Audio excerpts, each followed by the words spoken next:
ನಮಸ್ಕಾರ, ಶುಭ ಸಂಜೆ ಪ್ರೀತಿಯ ವೀಕ್ಷಕರೆಲ್ಲರಿಗೂ ಸಂಕಲ್ಪ ಸುದ್ದಿ ಕಾರ್ಯಕ್ರಮಕ್ಕೆ ಆತ್ಮೀಯ ಪ್ರೀತಿಯ ಸ್ವಾಗತ ಹೇಳ್ತಾ ಇರೋದು ನಾನು Anusha. So first time channel ವೀಕ್ಷಿಸ್ತಿದ್ದೀರಾ ಅಂದರೆ ಈಗಲೇ ಚಾನೆಲ್ನ ಸಬ್ಸ್ಕ್ರೈಬ್ ಮಾಡಿ, ನಮ್ಮ ವಿಡಿಯೋಸ್ನ ಲೈಕ್ ಮಾಡಿ. ಏನೋ ಕಾರ್ಯಕ್ರಮದಲ್ಲಿ ನಮ್ಮ ಜೊತೆಲಿದ್ದಾರೆ ಸ್ಪಿರಿಚುವಲ್ ಗುರು ಡಾಕ್ಟರ್ ವಿಷ್ಣುದತ್ತ ಗುರುಜಿ ಅವರು. ಬನ್ನಿ ಗುರುಗಳನ್ನ ಕಾರ್ಯಕ್ರಮಕ್ಕೆ ಬರ್ಮಾಡ್ಕೊಳ್ಳೋಣ. ನಮಸ್ತೆ ಗುರುಗಳೇ, ಕಾರ್ಯಕ್ರಮಕ್ಕೆ ಆತ್ಮೀಯ ಸ್ವಾಗತ. ಸೊ ವಿಭಿನ್ನವಾಗಿರುವಂಥ ಒಂದು ಕಾನ್ಸೆಪ್ಟ್, ಡಿಫ್ರೆಂಟ್ ಅಂದರೆ ಇದು ಖಂಡಿತವಾಗ್ಲೂ ಡಿಫ್ರೆಂಟ್ ಕಾನ್ಸೆಪ್ಟು. ಇಲ್ಲಿ ತನಕ ಮಾಡಿಲ್ಲದೆ ಇರುವಂಥ ಕಾನ್ಸೆಪ್ಟು ನಿನ್ನೆ ಹೊಳೆದಂಥದ್ದು.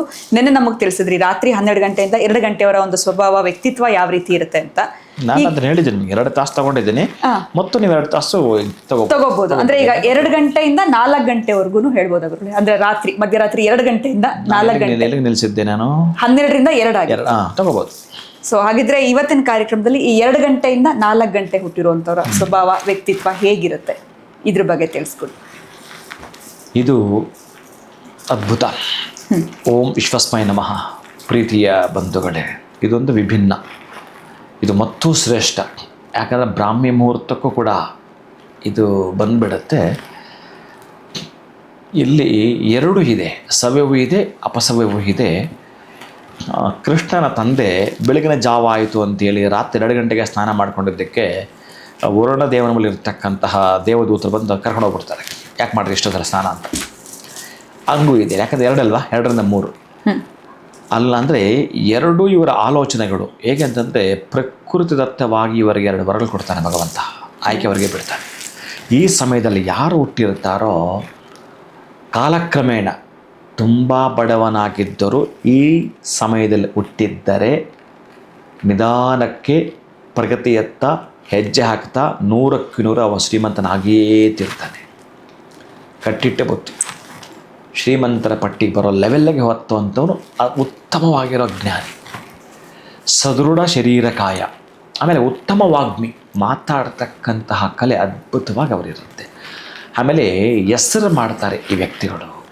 ರಾತ್ರಿ 2 ಗಂಟೆಯಿಂದ 4 ಗಂಟೆ ಒಳಗಡೆ ಜನಿಸ್ತಕ್ಕಂಥ ಈ ಸಮಯ ಇದೆಯಲ್ಲ, ಅಭೂತಪೂರ್ವವಾಗಿರತಕ್ಕಂಥದ್ದು. ಏನಾದರೂ ಒಂದನ್ನು ಸಾಧಿಸೇ ತೀರ್ತಾರೆ ಅವರು.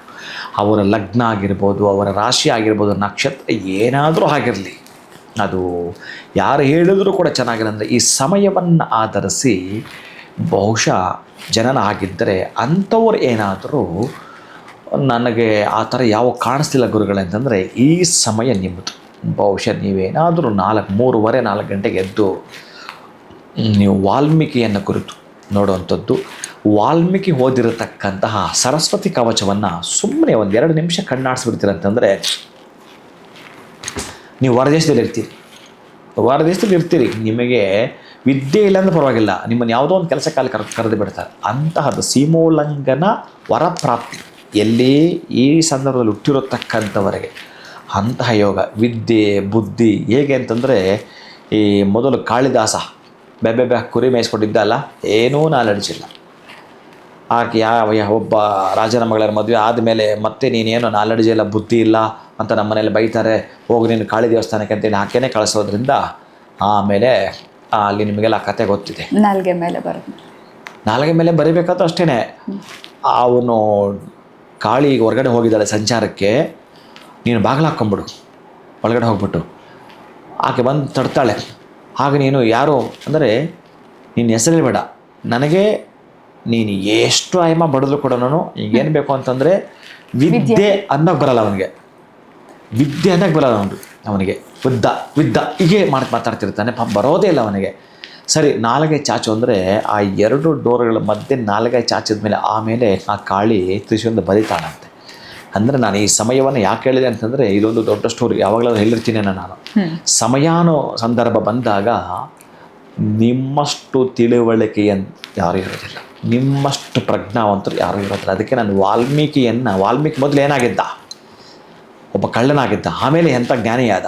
ಅಂತಹ ಜ್ಞಾನ ನಾನು ನಿಮಗೆ ದಟ್ಟದಾರಿದ್ರಾಗಿರಲಿ, ಬಡವರಾಗಿರಲಿ, ನಿಮ್ಮ ಮನೇಲಿ ಏನೂ ಇಲ್ಲ, ನಿಮ್ಗೆ ಯಾರೂ ಬ್ಯಾಕ್ ಬೋನ್ ಇಲ್ಲ, ಸಪೋರ್ಟ್ ಇಲ್ಲ, ಏನೂ ಇಲ್ಲ, ಈ ಸಂದರ್ಭದಲ್ಲಿ ನೀವು ಹುಟ್ಟಿದ್ರೆ ಶ್ರೀಮಂತರ ಹಾಗೆ ಆಗ್ತೀರಿ, ಬರೆದಿಟ್ಕೊಂಡು. ಆದರೆ ಉತ್ತಮವಾಗಿರೋ ಒಳ್ಳೆ ಮಾತು ಬರಬೇಕು. ನೀವು ಅಪ್ಪಿತಪ್ಪಿಯೂ ಕೂಡ ಯಾರನ್ನಾದ್ರೂ ನಿಂದಿಸಬಾರ್ದು. ಅಪ್ಪಿತಪ್ಪಿ ಕೆಟ್ಟ ಮಾತುಗಳು ನಿಮ್ಮ ನಾಲಿಗೆಯಿಂದ ಬರಬಾರ್ದು. ಒಳ್ಳೆಯದೇ ಮಾತಾಡ್ತಿದ್ದರೆ, ಸರಸ್ವತಿ ಕವಚನ ಓದ್ತಾ ಇದ್ದರೆ ನೀವು ಸೀಮೋಲ್ಲಂಘನ ಮಾಡ್ತೀರಿ. ಅಂತಹ ಸಮಯವಿದು ಪ್ರೀತಿ ಬಂಧುಗಳಾದರೆ, ಆ ಸಂದರ್ಭದಲ್ಲಿ ನೀವು ಡೈಲಿ ಆಗಲಿಲ್ಲ ಅಂದರೂ ಕೂಡ ನಿಮ್ಮ ದಿನಾಂಕದಂದು ಆ ಸಂದರ್ಭದಲ್ಲಿ 3:30ಯಿಂದ 4 ಗಂಟೆ, ನೀವು 2 ಗಂಟೆಯಿಂದ 4 ಗಂಟೆಯಲ್ಲಿ ಹುಟ್ಟಿರ್ತಕ್ಕಂಥ ಯಾರಾದರೂ ಸರಿಯೇ ತಿಂಗಳಿಗೆ 1 ಸಲ ಆದರೂ ಕೂಡ ತುಳಸಿ ಮಾಲೆಯನ್ನು ಕೈಲಿ ಹಿಡ್ಕೊಳ್ತಕ್ಕಂತಹದ್ದು, ವಾಲ್ಮೀಕಿ ಜಪವನ್ನು ಮಾಡುವಂಥದ್ದು, ಸರಸ್ವತಿ ಜಪವನ್ನು ಮಾಡುವಂಥದ್ದು. ಇನ್ನು ನೀವು ಆ ಸಂದರ್ಭದಲ್ಲಿ ಏನೂ ಮಾಡೋಕ್ಕೆ ಬರಲ್ಲ, ಅಟ್ಲೀಸ್ಟ್ ಕೊನೆಯ ಪಕ್ಷ ತಿಂಗಳಿಗೆ 1 ಸಲ ಸ್ನಾನ ಮಾಡಿಕೊಂಡು 1 ಸಲ ನಾನು ಎಲ್ರಿಗೂ ಹೇಳಿದ್ದೀನಿ, ಆ ಒಂದು ಸ್ತೋತ್ರಮಾಲವನ್ನ ಆ್ಯಪಲ್ಲಿ ಆ ಸರಸ್ವತಿ ಕವಚ ಸಿಗುತ್ತೆ ಅಂತ. ಆ ಸರಸ್ವತಿ ಕವಚವನ್ನು ಒಮ್ಮೆ ಕಣ್ಣಾಡಿಸ್ಬಿಟ್ರೆ ತಿಂಗಳಿಗೆ 1 ಸಲ, ನೆಕ್ಸ್ಟ್ ತಿಂಗಳ ಒಳಗಡೆ ನೀವು ಓದಿ ಏನು ಬೇಕೋ ಆಮೇಲೆ ಸರಸ್ವತಿನ ಕೇಳಿ. ಸರಸ್ವತಿನೇ ಲಕ್ಷ್ಮಿನ ಕೊಡ್ತಾಳೆ, ಆ ಸರಸ್ವತಿನೇ ದುರ್ಗಿ ಶಕ್ತಿನ ಕೊಡ್ತಾಳೆ. ಅದಕ್ಕಾಗಿ ಆ ಸಮಯ ನಿಮ್ಮದು, ಆ ಸಮಯ ನೀವೇನು ಬೇಕೋ ಅದು ಪಡೆದುಕೊಳ್ಳೋಂಥ ಸಮಯ ಆಗಿರುತ್ತೆ. ವಾಕ್ಪಟುತ್ವವನ್ನು ನೀವು ಶೀಘ್ರವಾಗಿ ಪಡೆದುಕೊಳ್ಳುತ್ತೀರಿ. ನಿಮಗಿರ್ತಕ್ಕಂತಹ ದಟ್ಟದಾರಿನ ಹೋಗಲಾಡಿಸ್ಕೊಳ್ತಾ ಶ್ರೀಮಂತರಾಗ್ತೀರಿ. ಈ ಸಮಯದಲ್ಲಿ ಸರಸ್ವತಿ ಕವಚ ಓದಿದ್ರೆ ಪ್ರೀತಿ ಬಂತು. ಸೊ 2 ಗಂಟೆಯಿಂದ 4 ಗಂಟೆ ಸಮಯದಲ್ಲಿ ಯಾರೆಲ್ಲ ಜನನ ಆಗಿರ್ತಾರೆ, ಅವ್ರದ್ದು ನಕ್ಷತ್ರ ಯಾವುದೇ ಇರಲಿ, ಲಗ್ನ ಯಾವುದೇ ಇರಲಿ, ದಿನಾಂಕ ಯಾವುದೇ ಇರಲಿ, ಅದು ಯಾವುದು ಕೂಡ ಲೆಕ್ಕಕ್ಕಿಲ್ಲ. ಚೆನ್ನಾಗಿ ಸಾಧನೆ ಮಾಡ್ತಾರೆ, ಹೆಸರನ್ನ ಕೂಡ ಮಾಡ್ತಾರೆ. ಜೊತೆಗೆ ಈ ಒಂದು ಪಠಣೆಯನ್ನು ಹೇಗೆ ಮಾಡಬೇಕು, ಸರಸ್ವತಿ ಪಠಣೆಯನ್ನು ಕೂಡ ಅದನ್ನು ಅದ್ಭುತವಾಗಿ ತಿಳಿಸ್ಕೊಟ್ಟಿದ್ದಾರೆ. ಇದನ್ನು ಮಾಡೋದ್ರಿಂದ ಇನ್ನಷ್ಟು ಸಹಾಯ ಆಗುತ್ತೆ ಅವ್ರ ಲೈಫ್ನಲ್ಲಿ ಸಕ್ಸಸ್ ಕಾಣೋದಕ್ಕೆ. ಧನ್ಯವಾದಗಳು ಗುರುಗಳೇ, ನಮಸ್ಕಾರ. ಹರೇ ಶ್ರೀನಿವಾಸ. ಇನ್ನು ಜೂನ್ 2ನೇ ತಾರೀಕು ಗುರು ಬದಲಾಗ್ತಾ ಇರೋದು ನಿಮ್ಮೆಲ್ಲರಿಗೂ ಗೊತ್ತೇ ಇದೆ. ಇದರ ಪ್ರಯುಕ್ತ ವಿಶೇಷವಾಗಿರುವಂಥ ಕಾರ್ಯಕ್ರಮಗಳು ಜರುಗ್ತಾ ಇದೆ. ಬೆಳಗ್ಗೆ 6 ಗಂಟೆಯಿಂದನೇ ಪೂಜೆ ಪ್ರಾರಂಭ ಆಗ್ತಾ ಇದೆ. ಪ್ರತಿಯೊಬ್ಬರು ಕೂಡ ಇದರಲ್ಲಿ ಪಾಲ್ಗೊಳ್ಬೋದು. ಕಲ್ಯಾಣೋತ್ಸವದ ಕಾರ್ಯಕ್ರಮ, ಮಹಾಸುದರ್ಶನ ಹೋಮ, ಲಕ್ಷ್ಮೀ ನರಸಿಂಹ ಹೋಮ, ಸಾಕಷ್ಟು ವಿಶೇಷವಾಗಿರುವಂಥ ಪೂಜೆಗಳು ಕೂಡ ಆ ದಿನ ನಡೀತಾ ಇದೆ. ಇದರಲ್ಲಿ ನೀವೆಲ್ಲರೂ ಕೂಡ ಪಾಲ್ಗೊಳ್ಳಿ ಅಂತ ಹೇಳ್ತಾ ಇವತ್ತಿನ ವಿಡಿಯೋನ ಮುಗಿಸುವಂತಹ ಸಮಯ ಆಗಿದೆ. ನಮಸ್ಕಾರ.